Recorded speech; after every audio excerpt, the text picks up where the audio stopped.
Part 3 to my trip to Berlin. Yes, this is the last part. I'm going to make sure this is the last part because it was actually not even supposed to be this long, but there was a lot to say. If you have not watched the other two pieces, please go back and watch the other two pieces if you can. Once again, you can just listen to it. If you're reading or something, you can just listen to it while you do whatever you do.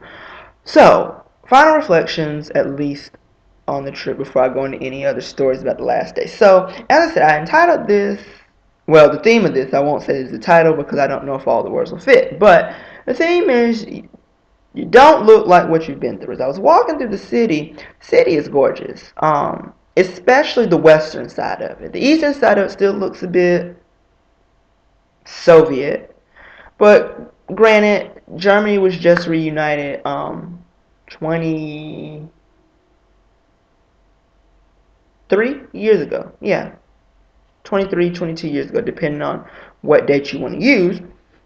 So everything's not going to look uniform, but for the most, but it does. It's getting there. It's definitely getting there. Beautiful city. But if you went and you didn't know all the stuff that happened between the Holocaust and the bombing during the World War II, I mean, the Brandenburg Gate was about destroyed in World War II. If you didn't know that, you didn't know about people trying to escape, you didn't know about the division, you really wouldn't think that Berlin had been through all of that. And all of it within the last 70, 80 years. Not that long ago. Truth be told, it's really not that long ago. And that really the stability has just come in the last 20 years. And it's amazing to see how they've built up. They've redone the subway stations, the ones that were shut down and sealed off, and they got all dirty and dark and whatever. They're alive, full of life. The Brandenburg Gate has been restored. Just and they have all these like highfalutin stores like your Louis Vuitton, your Gucci, your Prada. People are doing well for themselves. It's amazing to see the growth that this city has been through in the past 2 decades with all that happened beforehand between the division and the bomb, all of that. You wouldn't really know that that happened if you were not told that that happened. So, Thursday. Thursday was a mess. Well, after I left the Berlin Wall, I did some exploring because I had to waste the day. My flight took off at night, but I had to check out of the hotel in the morning. So I went to the area called Zuelot. I can't say it. It's Zuelot something Garten.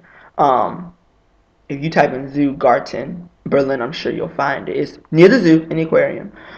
Just walked around because I knew that was a big area, and I ate at the McDonald's. It's a tradition of mine that whenever I go to another country, if I've not eaten in a McDonald's in that country, I need to eat in a McDonald's in the country. So if I go to Berlin again, I won't necessarily feel pressed to eat in a McDonald's. But since I had not eaten in a McDonald's last time I was in Germany, I need to do it this time. So got my little chicken McNugget meal with a Coke and ate it and walked around. And what I noticed as I walked around were a lot of beggars. And I noticed that the entire trip, a lot of beggars, which I didn't expect. But these Bosnian women kind of got smart, and I fell for the trick twice. I fell for it once in Alexanderplatz, and then I fell for it walking around the zoo area. So I don't look German. Um, what I was wearing didn't look like I came from Germany because, believe it or not, there are black people in Germany, and there's a decent amount of them. Like I saw them like all the time, and there were so many there that some of them did, but most of them didn't look at me any kind of way. I mean, it's just like, oh, you're just another black guy living in Germany. So that speaks to that. And the weird thing is, all the black people speak German. So, I mean, I really can't imagine someone looking like me speaking fluent German, but it happens. So anyway, so these Bosnian women walking down the street with their kids. One was with her like teenage daughter, another one was with a stroller and a toddler. And came up to me, "You speak English?" I speak English. I told them, yeah, I speak English. And they showed me this card, and the card says, "Help, I'm from Bosnia, and I have no money, and if you have any spare change." And I didn't have any spare change. I really didn't. I don't have it. No, no, for the kids, for the children, for the babies, for the baby. And the first time I stood and told her. The second time I was like, no, I don't have it. And after she was like, oh, just 50 cents, I just kept walking. And I felt kind of bad doing that, but it was like, I don't have to give it away. I don't know if it's a scam. I'm not from here. I mean, so just don't be bothered. I don't like pulling out my wallet in front of people anyway, because I can pull out my wallet and be trying to get change out, and then you can snatch my wallet and run with the kids and the baby. So to keep that from happening, I just say no and just pray that someone else gives her money. Interesting plan. Also, musicians. I was walking down the street in the zoo area again, and there are these musicians playing music, and they do it in the subway stations here in London and in Berlin. So, playing music, and they have like the guitar case open, so you just toss in some change. Wanted to, once again, no spare change, only dollars, and I didn't have enough dollars to spare to throw to them. And the music was good. Another thing is that the musicians would come on the train. Like you'd be sitting on the train, and this happened. Like you'd be sitting on the train, and the train stops, and then like three people get on with instruments and speakers, like battery operated speakers, and they flip this, and or no, they wait till the doors close so you can't get out. Real smart. They wait till the doors close so you can't get out. Flip the switch, and they say, "Hi, we're here playing for music. Any donations would be greatly appreciated." They say either in German or English. Somewhere in German, somewhere in English, and they hit it, and they play the little song, and while they're playing the song, one of them goes down with the cup, shaking it. Most people didn't give, some did. Most of them actually just paid them absolutely no attention. I wanted to bop along because once again the music was good, but then if I bopped along, then I felt obligated to give them money, which I couldn't do. So I bopped along in my head, and then at the next stop, as quickly as they got on, they got off. Uh, a homeless guy did that Tuesday or Wednesday night, but these guys didn't seem homeless because they had like the batteries and things like that, and the electronics. Versus the first guy, he just had his trumpet. No, not trumpet, his horn. No, I'm not good with instruments, but it was a brass instrument. It was a small brass instrument. Um, what else? Oh, now then, once again in the zoo area, walking down the street. Most people did not pay me a bit of attention, but I'm walking down the street, and this guy, he looked like he was probably maybe Indian, not Arab, probably Indian. Young guy, probably in his like late 20s, early 30s, and he's with his big group of other Indian guys. Walking down the street, and the guy yells out at me, "You Tupac!" I kept walking. I didn't realize what he said until I had passed them. I don't think I look like Tupac. However, I remember a waiter in Milan did tell me that I looked like him. I don't know. I had on my toboggan, so you couldn't see my hair. I'm sure he probably wouldn't have said that if he had seen my hair. But yeah, Thursday was interesting. Just a lot of stuff going on. So I went back to the hotel, got ready to go back to the airport, picked up my luggage and things, and got onto the airport, and I prayed that I would have good seatmates. I prayed about that because I've had some experiences. So get to the airport, and I flew with EasyJet Airlines, budget airlines, kind of like a Ryanair, but a little bit more high budget. But we don't have anything like that in America. The closest we come to that's probably Southwest, and Southwest is still nice. I mean, they don't charge you an arm and a leg for luggage. They don't charge you to board early. They actually assign you seats. No, lies. Southwest does not assign you seats. I don't think that. Yeah, sorry. But it doesn't have all the budget stuff that Ryanair and EasyJet have. So anyway, prayed about it and got to the airport and went to the gate, but to go to the gate, you have German customs officials checking your passport. And they were looking at my passport. Now, my passport picture was taken in 2008. This was not here in 2008. And this was not, well, some of this was here in 2008, but this definitely was not here in 2008. So he's looking at the picture and looking at me, looking at the picture, looking at me, and looking at different points on my face to compare. So then he wanted to see my ears. Now, my hair, thankfully, covers my ears. I said thankfully because that just means it's growing, not that I don't like my ears. So he told me to pull my hair up so he could see my ears.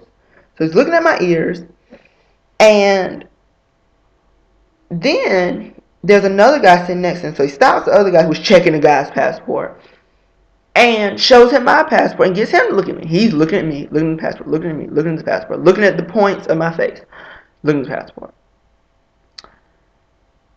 And the first guy was like, haha, is that you? I'm like, hey, yes, it's me.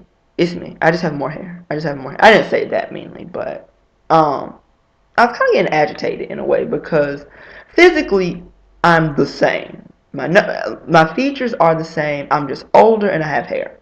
So I feel like they should have been able to see that. And in my mind, at first I was just thinking they must just not be used to black people with dreadlocks.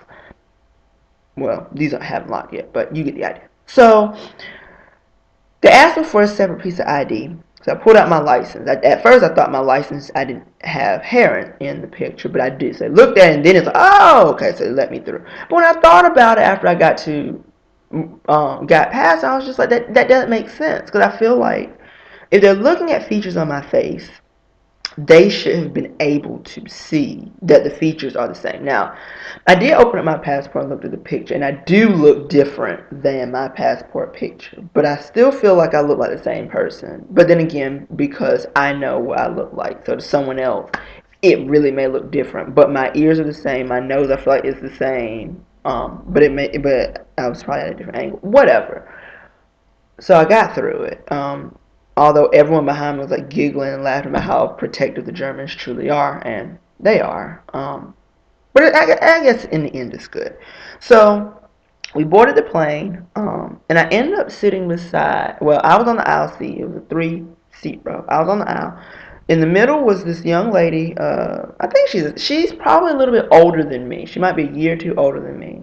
And then this guy who's like in his 30s and lives in not in London, in the London area, but he lives outside of London. And it was an hour and a half flight, but we talked the whole hour. All three of us talked the whole hour, and it was really nice. Just talked about different things. He talked about his job. He's trying to be the head of A&R for a record label somewhere. I don't know where. I'm not going to put his business out in the street. But she was a student visiting someone in England, and of course I'm on exchange. But we were just talking about different things from the music industry to getting your driver's license to I don't know. He was talking about how the U.S. immigration landing card is like this long and ask you all these crazy questions like, do you want to overthrow the government? Just all this stuff. But we just talked about everything, and it was the flight that I prayed for, because it's really awkward when you're sitting and no one's talking. But the funny thing is, we all ended up talking because the reading light for the young lady didn't work, and that's how we ended up talking, because it was funny how her light didn't work and ours did. So anyway, we got back and we all went to customs together and went our own separate ways because they had to go through a different line. And I went through because I don't have an EU or UK passport. So, that was my trip. I really liked Berlin. Much slower pace of life than London. Much slower pace, which I liked. I liked it. People were much more friendlier. They were willing to say hello to you, and I don't think they were saying hello to me because I'm black. I think they're just saying it just because that's how they are. Just really had a good time. It was a good independence builder, I guess, because I was by myself making it in this country. So I'm glad I went. Sorry that I took about 45 minutes to tell you all of this, but watch what you can. But chances are, if you're watching this, you've probably already watched the other two, maybe. If you haven't, if you have some time, I do ask that you do so, because it definitely makes everything else that you watch in this video make sense. So anyway, thank you for praying for me, thinking of me. As I said, I got a month left here. My time is truly drawn down, but I've thoroughly enjoyed myself over on this side of the pond. So anyway, until my next video, if you have any questions or anything that I left out that you want to know about, please comment or message me. I'm always checking my email and things like that.